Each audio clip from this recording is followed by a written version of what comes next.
Seorang anggota Polsek Cibeber, Polres Cianjur, Aibtu Siswanto, membeli sepeda motor matic seharga Rp22,1 juta dengan uang koin pecahan Rp1.000.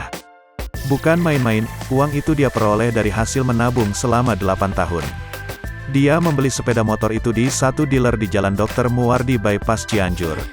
Akibat jenis uang yang dia pakai untuk membeli, Siswanto membuat para pegawai dealer terkejut dan sibuk serta susah payah menghitung uang koin.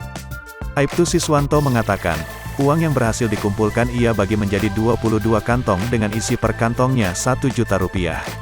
Satu kantongnya berisi Rp1 juta, jadi semua ada 22 kantong dengan total Rp22 juta. Berat total uang mencapai 110 kg, karena satu kantong plastik itu 5 kilo, katanya saat dihubungi tribunjabar.id, Minggu, tanggal 23 Januari tahun 2022, siang.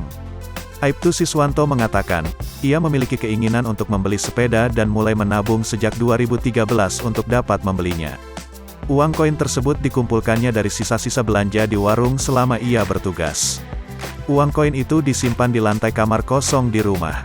Setelah dihitung, ternyata uang yang ditabung selama 8 tahun tersebut cukup untuk membeli sepeda motor matic, ujarnya. Ia mengaku sempat ragu dan khawatir dengan uang koin yang akan dibayarkan untuk membawa sepeda motor tidak diterima pihak dealer. Tapi ternyata diterima, bahkan pihak dealernya menyempatkan untuk menghitung, katanya.